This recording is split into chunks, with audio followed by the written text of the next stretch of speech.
Friends, कृषि महोत्सव 2025 के अंदर है हमारे साथ बहुत ही अनुभवी, बहुत ही ज्ञानी, हमारे वीडियो पे बड़ा प्यार हमारे सब्सक्राइबर ने दिया। फिर से हमारी भेंट उनसे हुई है, किस्मत से ही आज मिलना हुआ। हमें नहीं जानकारी थी कि वो आज आ जाएंगे। जानेंगे, थोड़ा सा डिटेल भरा वीडियो है। नमस्कार सर जी।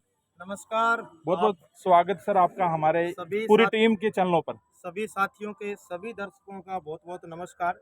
और मैं तो इस नमस्कार के साथ ये भी कहता हूँ कि हनुमानगढ़ और गंगानगर के आसपास से कोई किसान साथी या भेड़ बकरी पालक कोई है जी तो वो इस 3 दिवसीय मेले के अंदर आए और पशुओं की अलग अलग जो नस्लें आई है इनके बारे में देखें।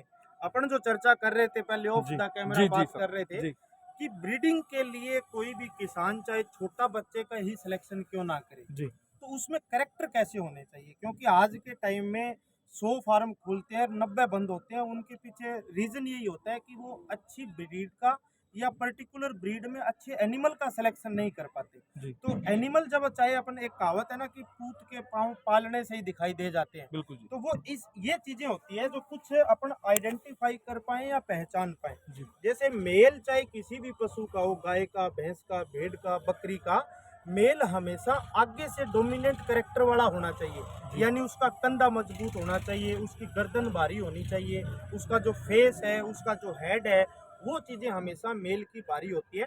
और फीमेल होती है पीछे से मजबूत होती है, पीछे से चौड़ी होती है। क्योंकि फीमेल का जो अडर का पोर्शन है, पीछे से फीमेल चौड़ी होगी तो अडर बड़ा होगा, उसकी मिल्किंग कैपेसिटी अच्छी होगी।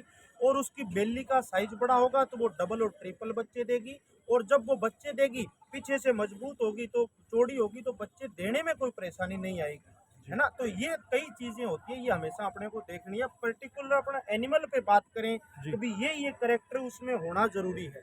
तो मेल में जैसे ये मेल अपनी नेचुरल खड़ा है, अपने इसको डिस्टर्ब नहीं कर रही। जी सर। जो गल कंबल अपने को दिखाई दे रही है, जी जरूर ये डिपेंड करता है कि किसी ब्रीड में गल कंबल कम हो, किसी में ज्यादा हो। पर मेल में हमेशा जो गल कंबल वाला गर्दन वाला जो पोर्शन है ये मोटा मजबूत।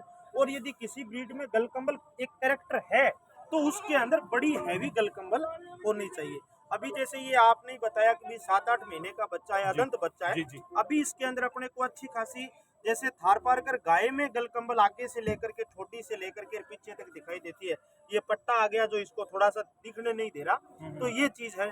फेस है, फेस हमेशा मेल का फेस थोड़ा भारी होना चाहिए। जी बकरी की तरह कभी मेल का फेस नहीं दिखना चाहिए। जिस मेल का फेस बकरी की तरह दिखेगा उसके बच्चे उसकी कॉपी कभी नहीं आएंगे, है ना। तो डोमिनेंट जो मेल होगा उसका फेस डोमिनेट होगा तो उसके बच्चे भी हमेशा उसके ऊपर आएंगे। कानों की जो लंबाई है, अब जैसे बिटल के अंदर कानों की लंबाई ज्यादा है तो उसके अकॉर्डिंग ही अपने को बच्चे का सिलेक्शन कानों की लंबाई पे भी करना चाहिए। जी और आज के टाइम में तो इंडिया में ही नहीं जबकि पूरे वर्ल्ड में क्रेज चल रहा है कि जितनी कानों की चौड़ाई होगी, जितनी कानों की लंबाई होगी, उसका रेट उतना ही ज्यादा है। बिल्कुल। हालांकि कानों में कोई बच्चे पैदा नहीं होते, कानों से कोई ज्यादा दूध नहीं मिलता, कानों से कोई ज्यादा मीट नहीं निकलता, पर वो एक सुंदरता को बढ़ाता है, सुंदरता को प्रदर्शित करता है। तो ये चीज है। ऐसे ही जैसे सींग की अपन बात करें, जैसे बिटल ब्रीड के अंदर है कि चपटे सींग, जी तो जैसे इस बच्चे के अंदर अपने को पीछे चपटे हुए सींग दिखाई दे रहे हैं, तो इससे भी इसकी सुंदरता भी बढ़ती है और जो ब्रीड का कैरेक्टर है उसको भी ये फुलफिल करता है। फिर एक चीज इंपॉर्टेंट, जब भी अपन चाहे छोटे बच्चे से सिलेक्ट करें या बड़े में सिलेक्ट करें, जो बॉडी की शाइनिंग है, उसकी शाइनिंग, बच्चे के अंदर जो शाइनिंग आएगी वो उसकी हमेशा लाइफ में शाइनिंग रहेगी। ऊपर से केवल तेल लगाने से, नहला देने से, शैम्पू से नहलाने से शाइनिंग नहीं, नेचुरल जो शाइनिंग है। तो शाइनिंग उस ब्रीड के अंदर, बच्चे के अंदर, उस नस्ल के अंदर आएगी तो अपने आने वाली पीढ़ियों के अंदर भी वो करेक्टर हमेशा रहेगा। लंबाई है, चौड़ाई है। अपन आज एक कंपटीशन चल रहा है पूरे पंजाब में कहूँ या पूरे हरियाणा में कहूँ कि 47 इंच, 48 इंच, 46 इंच।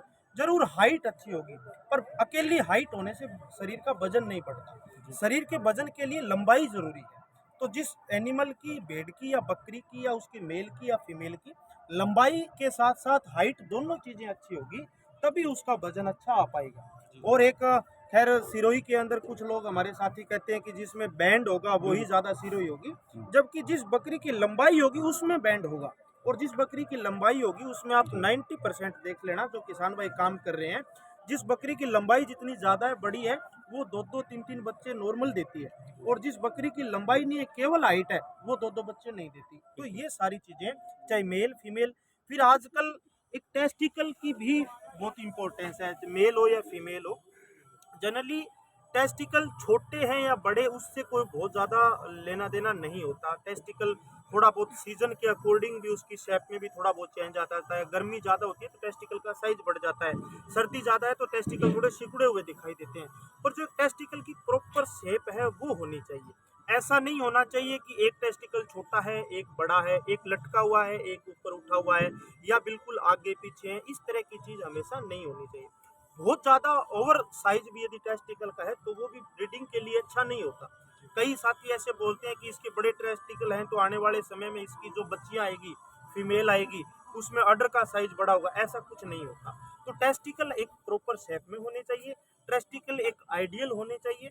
ये सीट वाला जो पोर्शन है, ये तो खैर अभी बच्चा है, जैसे जैसे एज बढ़ेगी तो इसकी लंबाई भी बढ़ती है।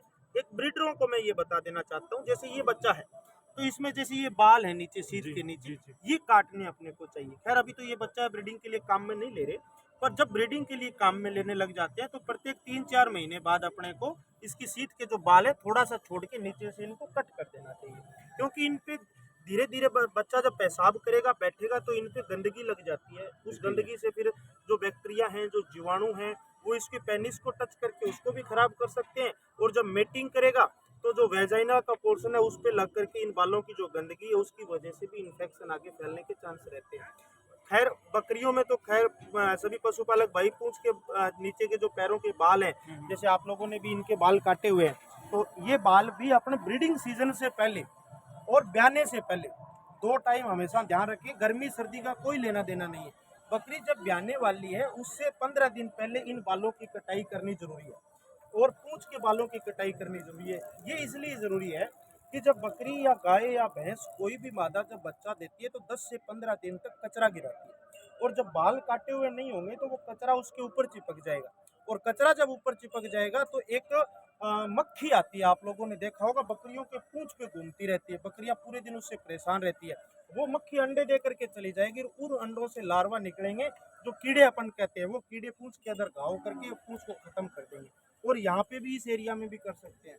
तो इसीलिए ब्रीडिंग सीजन से पहले यानी बकरी जब गाभिन होने वाली होती है उस समय और बकरी जब ब्याने वाली होती है उस समय पूंछ के बालों की और पीछे के पैरों के बालों की सफाई करनी पशुपालकों के लिए और भेड़ बकरी पालन में जो ब्रीडिंग पे काम करते हैं उनके लिए बहुत जरूरी है।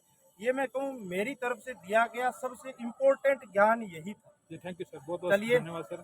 सभी बहुत बहुत शुक्रिया सर आपका। पशुपालकों का, बहुत ही सभी भेड़ बकरी पालकों का, सब हमें जो साथी प्यार करते हैं उनका बहुत बहुत धन्यवाद। और हम उम्मीद करते हैं कि इसी तरह की नई नई अच्छी अच्छी जानकारियां आप लोगों के लिए लेकर के आएं। धन्यवाद सर। बहुत बहुत शुक्रिया जी।